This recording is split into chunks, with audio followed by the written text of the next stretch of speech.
31 octobre 2023, date de la première édition de la rentrée solennelle 2023-2024 de l'École supérieure des affaires. D'importantes personnalités de l'enseignement supérieur, des universitaires, des partenaires universitaires financiers et diverses autorités étaient au rendez-vous autour du thème « Innovation et digitalisation dans l'enseignement supérieur ». Le thème, c'était l'innovation et la digitalisation. Et donc, l'accent a été mis sur la digitalisation, qui est l'avenir de l'enseignement, de tous les métiers d'ailleurs. À ESA, nous avons pris de l'avance. Nous sommes le premier à digitaliser nos processus, notamment les cours en ligne.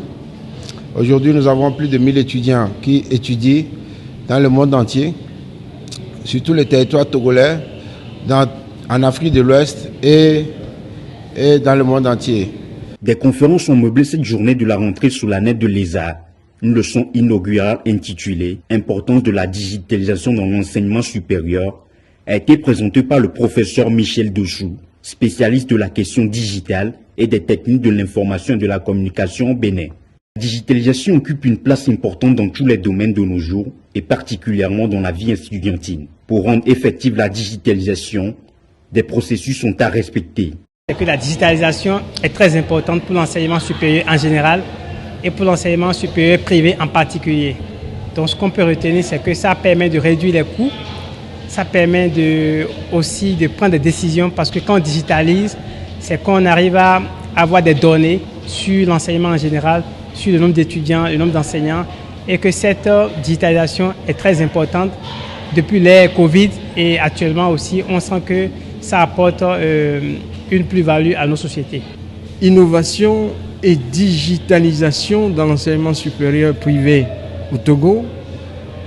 Il s'agit de processus qui mettent en œuvre ce que nous appelons aujourd'hui les nouvelles technologies qui pénètrent toutes les sphères de nos vies, notamment les dynamiques économiques et sociales.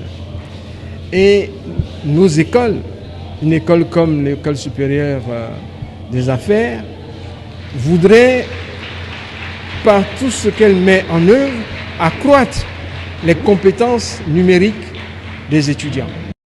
Mais la digitalisation rencontre des inconvénients qui freinent parfois son évolution.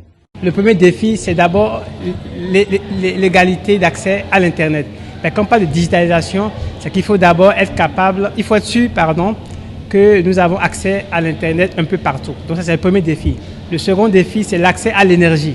Parce que quand on digitalise, c'est qu'on a des serveurs qui, en temps réel, peuvent nous donner accès à l'information. Donc si on n'a pas une énergie stable, on ne peut pas facilement digitaliser.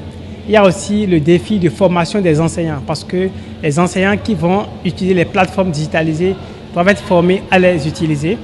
Et enfin, il y a le problème d'accréditation des formations en ligne, parce que nous sommes réticents à donner de la crédibilité aux formations que